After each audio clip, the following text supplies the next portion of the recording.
Yes, hello everyone, नमस्ते। आज हम जिस टॉपिक पे बात करने जा रहे हैं वो टॉपिक का नाम है ओलंपिक्स।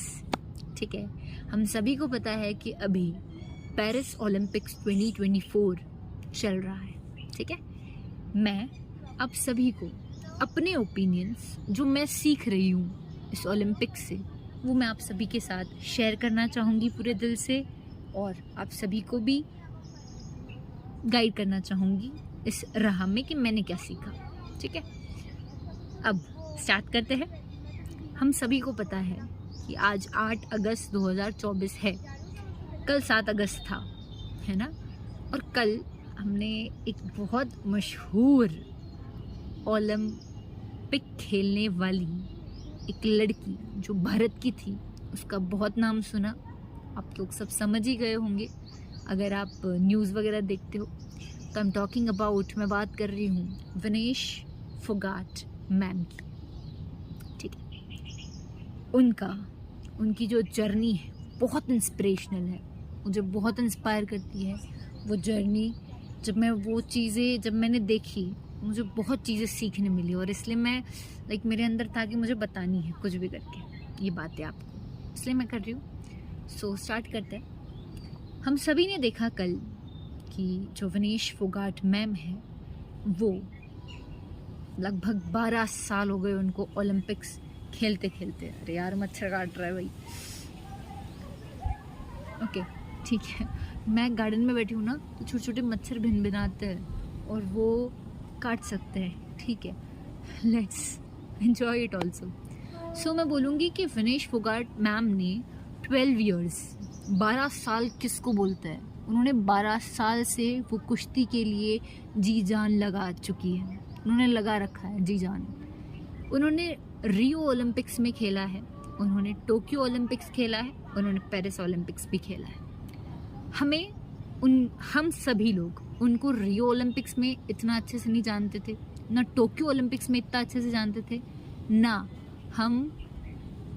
अब हम जानेंगे उनको पेरिस ओलंपिक्स से, हम सब उनको ज़्यादा जान रहे हैं। ठीक है, बाकी विनेश फोगाट मैम का हमने नाम सुना होगा टोक्यो ओलंपिक्स में। उन्होंने जब मैच हारा था तो सुना था, पर इतने वो फेमस नहीं हुए थे क्योंकि उन्हें मेडल नहीं हासिल हुआ था। मेंटालिटी है हम सबकी ऐसी। इसलिए मैं आप सभी से इस 12 साल के सफ़र से ये कहना चाह रही हूँ कि इतना पेशेंस, इतनी धीरज एक इंसान में होना अपने आप में बहुत बड़ी बात है। बहुत बहुत बहुत ज़्यादा बड़ी बात है इतनी धीरज अगर किसी इंसान में है तो। यानी एक स्पोर्ट्स पर्सन को, जिस इंसान के लिए 4 साल में एक बार उसके पास वो मेडल अपने करीब तक आता है और फिर चला जाता है हर बार, ऐसे तीसरी बार हुआ है। 4 साल में होता है, 4 दिन में नहीं होता, 4 घंटों में नहीं होता, ना ही 4 महीनों में हो रहा है। ये चीज़ हो रही है 4 सालों में, यानी बहुत बड़ा लॉन्ग पीरियड ऑफ टाइम। उतना पेशेंस, उतना जज्बा होना चाहिए इंसान में। मैंने विनेश फोगाट मैम की पूरी लाइफ की जर्नी देखी है। बहुत मच्छर है यार। विनेश फोगाट मैम की जो पूरी जर्नी देखी है उसमें मुझे ये पता चलता है कि वो इंसान साधारण नहीं है। साधारण है, लेकिन उनकी जो लाइफ की सिचुएशंस है वो बहुत ही ज़्यादा, कह सकते हो बहुत ज़्यादा टिपिकल रहा हुआ है। बहुत सिचुएशंस ऐसी थी कि वो नहीं पहुंच पाती, लेकिन उन्होंने अपने आप पर इतना विश्वास रखा, पूरी दुनिया से लड़ी वो इस मुकाम तक पहुंचने के लिए। उनके अंदर इतना पेशेंस था, उनके अंदर 4 सालों का जो वो रुकना होता है ना, पता है, वो कंसिस्टेंसी, वो अपने एम को बार बार हर दिन देखना, उस 4 सालों में उन्होंने देखा है। और मैं सिर्फ 4 साल की बात नहीं करूँगी, मैं 12 साल की बात करूँगी। हम सबको उनका ये पेरिस ओलंपिक दिख रहा होगा, बट क्योंकि दुनिया सिर्फ और सिर्फ यही देखती है रिज़ल्ट, लेकिन उसके पीछे के जो 12 साल की मेहनत है, बाय गॉड, उस इंसान के आप वीडियोस देखो आएंगे जब, कि वो मेहनत कर रही है, कड़ी एक्सरसाइज कर रही है डेली, उनको अपना वज़न कम करना है, वो लड़ रही है सड़कों पे, वो बसों में जाने के लिए वो कर रही है बड़े बड़े स्ट्राइक्स, उनको करना है। उनके लिए कुश्ती मेरी वो पहला प्यार है उनका, वो उस चीज़ के लिए लड़ रही है। वो अपने मम्मा, वो अपने पापा, वो अपने समाज, हर इंसान से लड़ने के लिए तैयार थी 12 सालों से। और आज जब पेरिस ओलंपिक्स में कल वो बहुत ही, मुझे बहुत दुख हुआ इस चीज़ का, बहुत हार्ट ब्रेकिंग न्यूज़ थी ये कि वो 100 ग्राम्स के वज़न से रह गई मैम। लेकिन आप लोग एक बार सोचो इस चीज़ को कि वो उनके ऊपर क्या बीत रही होगी जब वो चीज़ हुई। लाइक उनको डिस्क्वालीफाई कर दिया गया 100 ग्राम की वजह से। कभी कोई सोच सकता है कि लाइफ इतनी अनप्रेडिक्टेबल हो सकती है, पर हुई ना। ये बिल्कुल वैसा हो गया कि आप एकदम करीब हो उस गुलाब जामुन को खाने के लिए, यहाँ तक आ गया है, आपके अंदर तक आ गया है। आपको राशनी मतलब वो चाशनी होती है उसकी 1-2 बूंद आपके मुंह में टपक चुकी है, आने ही वाला है, बस सेमीफाइनल तक पहुंच गए थे, फाइनल में आने ही वाले हैं। और उसके बाद वो गुलाब जामुन आपसे छीना जा चुका है। क्यों? क्योंकि आपके 100 ग्राम वज़न की वजह से। अचानक, कितनी बड़ी बात है ना ये कि मतलब अचानक 5 घंटे में उन्होंने सेमीफाइनल खेला था समथिंग 2 बजे के करीब, और 7 बजे, मतलब 2 से 7 के बीच की बात है ये। 5 घंटों में उनकी इतना वज़न बढ़ जाता है। नॉर्मल नहीं, वो 2.5 किलो समथिंग ऐसे वज़न से उनका 2 बजे उनका 52.7 आई थिंक 49 पॉइंट सम होता है, और 7 बजे 52.7 ऐसी केजी हो जाती है। I am not sure exact नहीं, आप चेक कर लेना, बट ऐसा ही कुछ है। तो उनका वज़न इतना बढ़ जाता है, इज़ इट पॉसिबल? सब इस चीज़ों पे क्वेश्चन मार्क्स लगा रहे हैं। डाइट पे, मतलब आप न्यूज़ देखोगे अगर तो डाइटिशियन पे जा रही है बातें कि क्या चल रहा है, क्या नहीं हो रहा है, सब सही दिया था, नहीं दिया था। 24 घंटे उधर रिकॉर्डिंग होती है, सब कुछ देखा गया है। और कुछ लोग कह रहे हैं ऐसा कि पॉलिटिक्स हो गई है इंडिया के साथ। ना मुझे पता है ना आपको पता है क्या हो, कैसे 5 किलो वज़न बढ़ा, क्या सच में बढ़ा कि मशीन में कोई दिक्कत थी, या वहाँ के उनके जो कोच है हंगारी के उन्होंने कुछ किया, या उनके जो डाइटिशियन उन्होंने, किसी को कुछ नहीं पता। सब सिर्फ और सिर्फ एक क्या लगा रहे, एक कहते हैं ना वो, क्या मुझे वर्ड याद नहीं आ रहा है, एक अंदाज़ा लगा रहे कि ऐसा हो सकता है, ऐसा हुआ होगा। पर मेरे मन में सीधी सी बात एक ही क्वेश्चन आती है कि आज तक तो ऐसा नहीं हुआ।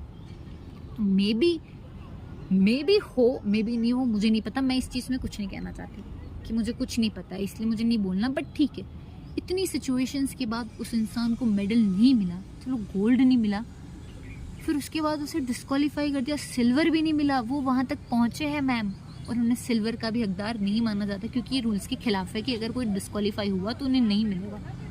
सोचो उनके लिए ये जो बात है ये कितनी ज़्यादा, मतलब एक बहुत डिप्रेशन से वो अभी गुजर रहे होंगे, इस कंडीशन से वो गुजर रहे होंगे, जिस सिचुएशन में वो अभी है वो मैम, वो हम सब सोच भी नहीं सकते, क्योंकि वो हालात उनके लिए बहुत ही ज़्यादा मुश्किल हो रहे हैं। हम उस चीज़ को इमेजिन भी नहीं कर सकते, हम सोच के हमें इतना बुरा लग रहा है। सोचो, मैं बता रही हूँ मेरा एक लाइफ का एक्सपीरियंस। जब मैं स्कूल में थी, जब मैं आई थिंक 11th में थी, यस, एंड मैं रेड हाउस की कैप्टन के अंडर में थी। मेरा रेड हाउस था, 11th और 12th की बात है ये। हमारा हाउस का नाम सय्यम हाउस था। उस सय्यम हाउस में मुझे सिलेक्ट किया गया था रनिंग के लिए, और मेरे जो कैप्टन थे, नाम नहीं लूँगी मैं, जो मेरे कैप्टन थे, उन्होंने मुझे कहा था कि आप ही भागोगे 400 मीटर या 200 मीटर कोई रेस थी, तो आपको ही भागना है। और जब लाइन थी जो जहाँ से स्टार्ट होता है भागना, मैं वहाँ पे जब खड़ी हूँ, और उस वक्त मुझे वो कैप्टन आके क्या कहते हैं कि आपको नहीं भागना है, मैं भागूंगा या मैं भागूंगी, जो भी था XYZ, उन्होंने ऐसी बात रखी। मैंने बोला ये क्या है भाई, मैं लाइन पे खड़ी हूँ, सीटी बजने ही वाली है कि आपको भागना है, आपको वो सिग्नल देने ही वाले, और वहाँ से आप मेरे को हटा रहे हो कि आप हटो। मेरे जस्ट आगे वो आए और उन्होंने भागा वो कंपटीशन। उसकी जो पीछे की मेहनत थी इतने टाइम की, कि रनिंग मैंने करी है, मैंने प्रैक्टिस करी है, पर मुझे भागने नहीं मिला था उस मौके पे। बाय गॉड, वो मेरे लिए इतना हार्ट फेल्ट, मतलब हार्ट ब्रेकिंग चीज़ थी, मैं नहीं बता सकती। I was like what it is going on, ये क्या हो रहा है मेरे साथ, ऐसा क्यों हुआ, मेरे साथ ऐसा क्यों होता है। मैं बहुत खुशी से गई थी एनुअल स्पोर्ट्स डे में कि मुझे भागना है और मुझे भी वो मेडल चाहिए, लेकिन मेरे साथ ऐसा हो गया। पर फिर इस चीज़ को किसको समझाऊँ मैं? समझने वाला कोई नहीं बैठा था। सब उस मेडल को देखते हैं। जब आप मेडल टांग के आते हो ना, it means you are a winner. Medal नहीं टांगा, it means you are a loser दुनिया के लिए, ठीक है। तो मेरे को बड़ा दुख हुआ, बात बहुत दुखी थी। सोचो मुझे उस छोटे से कंपटीशन के इतना बुरा लगा, तो सोचो ये तो यार इंडिया के लिए गोल्ड मेडल की बात थी, कोई छोटी मोटी बात नहीं थी। उन्हें कितना दुख हुआ होगा। उन्होंने पता है पिछले जितने दोनों ओलंपिक्स खेले उन्होंने 50 वाले वेट में खेले हैं, और इस साल उन्होंने आई थिंक नहीं पिछले 53 वाले में खेले, और इस साल उन्होंने 50 kg के अंडर वाले में उन्होंने अपने आप को मतलब उस कैटेगरी में डाला है। उसको अपनी बॉडी को उस अकॉर्डिंग मैनेज करा है उन्होंने। यानी उनका वजन हमेशा बाउंड्री पे आर पार ही रहता था, 50 के 49 समथिंग उन्होंने लाया है। उनको लगा कि मैं इस वेट के अंडर जाऊंगी तो मेरे लिए जीतना ज़्यादा आसान हो जाएगा। तो मैंने जब इस पॉइंट को भी नोटिस करा तो मुझे ऐसे लगा कि कहीं ना कहीं ये थोड़ी सी, मैं वापस बोल रही हूँ, आई एम सॉरी अगर मैं कुछ गलत बोल रही हूँ, फॉरगॉट मैम, बट मुझे ऐसा लगा कि जब आपने 53 से 50 में आए तो एक ह्यूमन जो नेचर होता है वो ये होता है कि मैं जीत जाऊंगी अगर मैं 50 में आई तो कहीं ना कहीं ये थोड़ी सी ग्रीड थी, मैं कहूँगी थी ग्रीड, यानी थोड़ा सा लालच था जीत की तरफ कि मैं जीत जाऊंगी अगर मैं 50 में आ गई तो। शायद मे बी ऐसा पॉसिबल हो सकता था कि 53 में उनको शायद गोल्ड मिल जाता मे बी, लेकिन उन्होंने 50 में अपने आप को सिर्फ इसी साल डाला है। को थोड़ी सी ग्रीड थी, एक होता है ना, एक हंगर होती है, भूख होती है मेडल को, तो उनके अंदर इतनी भूख थी कि वो थोड़ी सी ग्रीड बीच में है कि मैं इसके अंडर आ जाती हूँ, मेरा अच्छा हो जाएगा। किसको पता था ऐसा हो जाएगा? Life is unpredictable, right. मैं वापस बोल रही हूँ फुकाट मैम को, मैं बिल्कुल कोस नहीं रही हूँ, मैं इससे सीख रही हूँ, वो चीज़ आपको बताऊँगी बार बार, अगेन और again. Vinesh Fogart ma'am, I really appreciate you, I salute you for whatever you are doing, आपने जो भी किया है उसके लिए, लेकिन मैं अपने पॉइंट्स रख रही हूँ जो मुझे लग रहा है। वापस एक और बात मैंने एक तो ये ग्रीड वाली सीखी कि आपको लालच नहीं करना है, थोड़ा सा भी नहीं करना है, कभी नहीं, क्योंकि लालच बहुत बुरा है।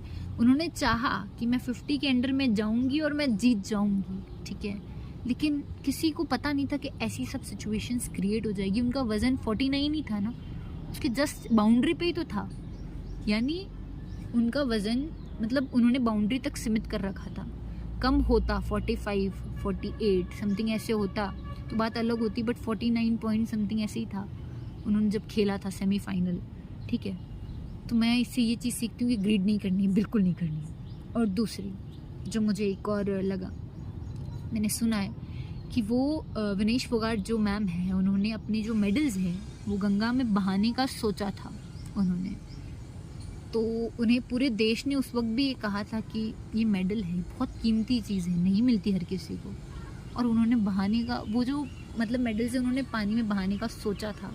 अब बहाए नहीं बहाए I don't know that much, but इतना पता है कि हाँ ये बात चली थी कि मतलब बहाने का सोचा था उन्होंने। तो जब उन्होंने इतने कीमती मेडल्स पानी में बहाने का सोचा गंगा के पानी में, तो आज उनको उस मेडल की कीमत लिटरली रियलाइज़ हो रही है।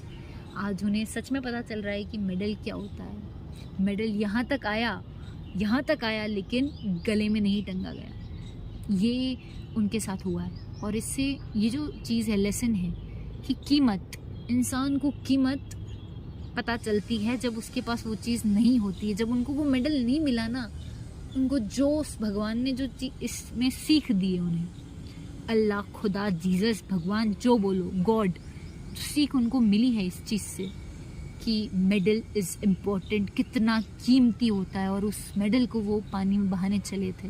तो यहाँ से भी मैंने एक चीज़ सीखी कि लाइफ में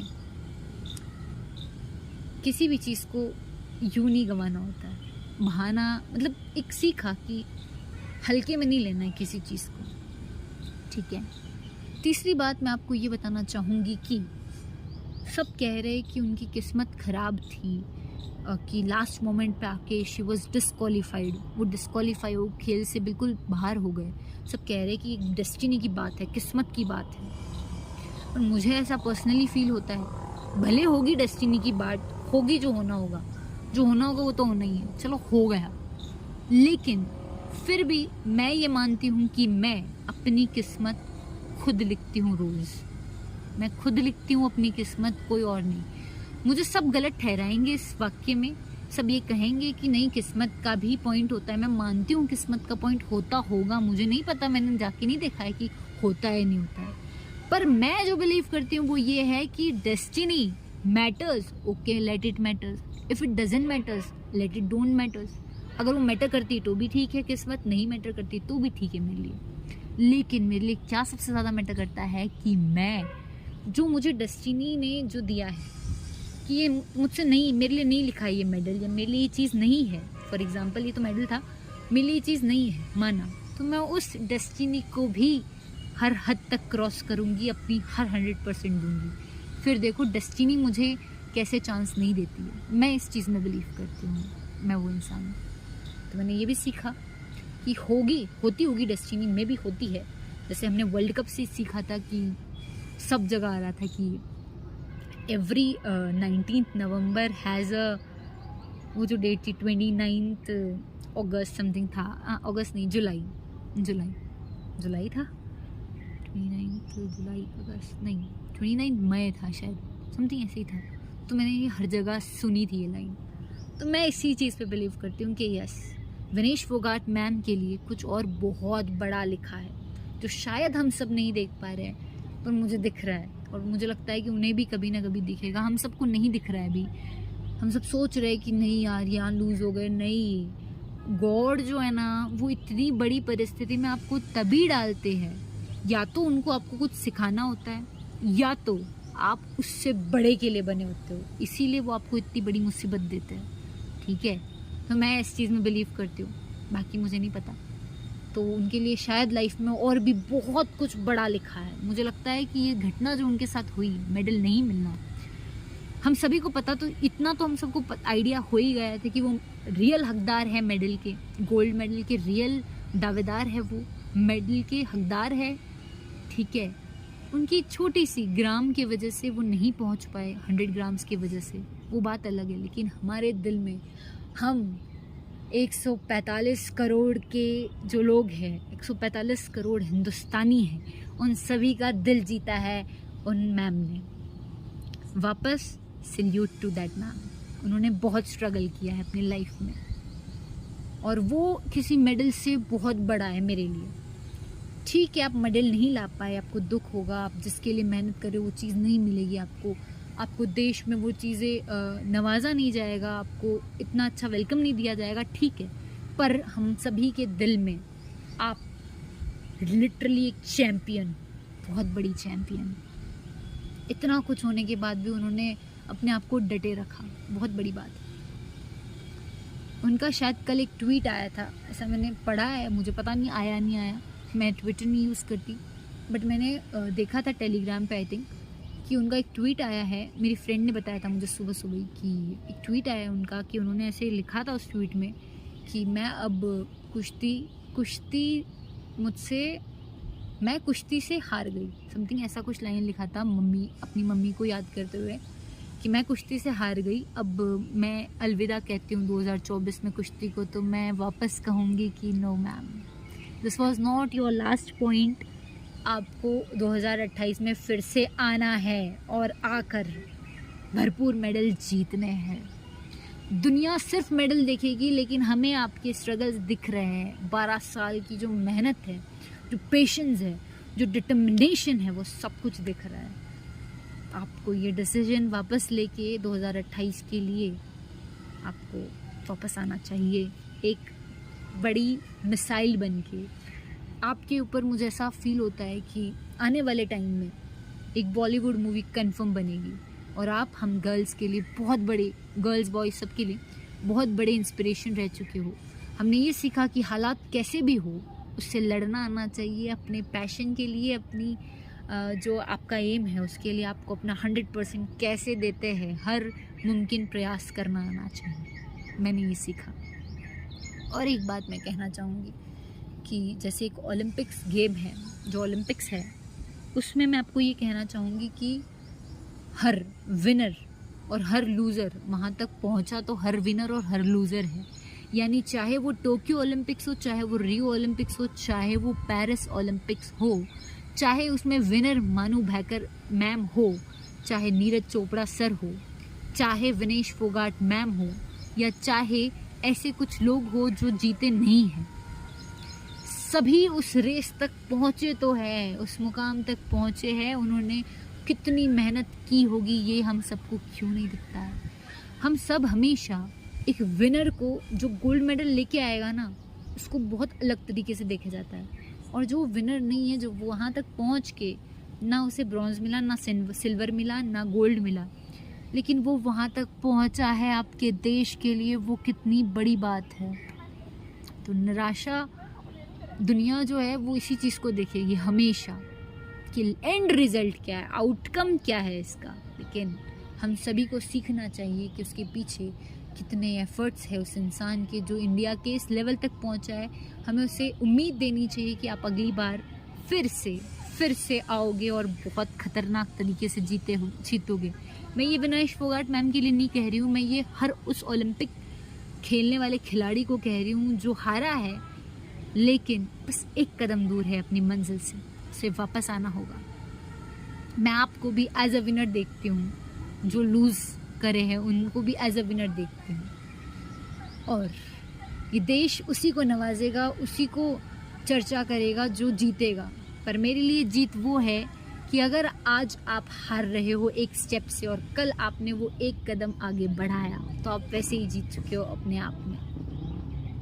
मेरे लिए अगेन वापस विनेश फोगाट मैम की ये जो जर्नी है, जो पूरी बात है, ये बहुत बड़ी बात है अपने आप में, और ये एक हिस्ट्री बनने वाली है। मैं कह रही हूँ हिस्ट्री बनने वाली है, और ये बन गई है, कल ही ये बन चुकी है। एक मिसाल बन गई है ये लड़की, जिन्होंने इतना लड़ा है अपनी सिचुएशंस से, अपने काम से, हर किसी से लड़ा है उस मुकाम तक पहुंचने के लिए, अपनी एम तक पहुंचने के लिए।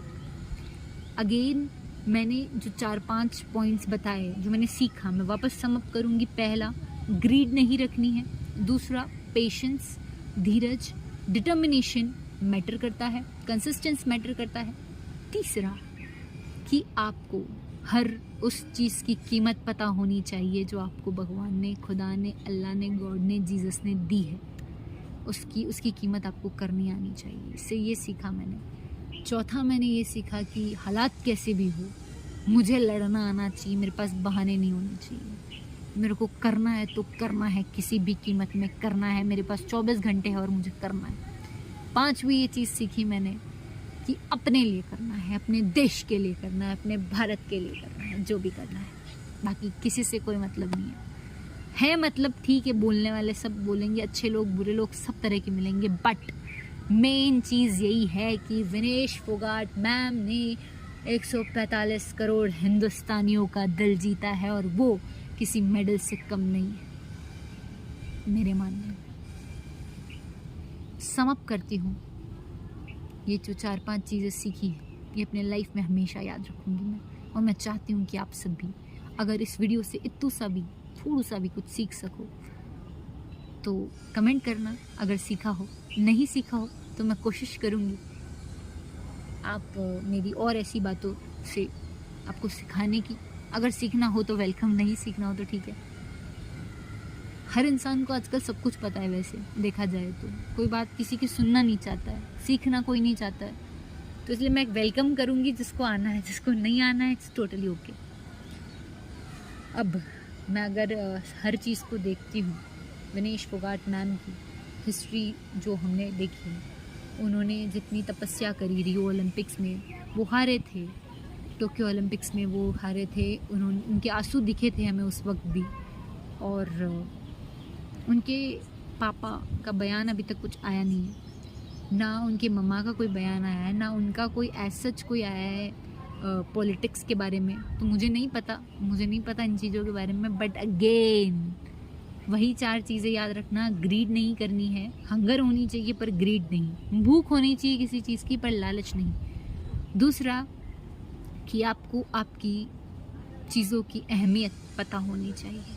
तीसरा, आपके अंदर इतनी धीरज, आपको वो चीज़ जो आपको चाहिए वो शायद 2 साल नहीं मिले, 3 साल नहीं मिले, 5 साल नहीं मिले, 10 साल नहीं मिले, 15 साल नहीं मिले, पर आपको इतना विश्वास होना चाहिए कि नहीं, मैं करूँगी, मैं मरते दम तक मेरे उस चीज़ के लिए लड़ूंगी जो मुझे चाहिए, चाहे दुनिया कुछ भी बोले। अगेन जय हिंद, जय भारत, बाय बाय।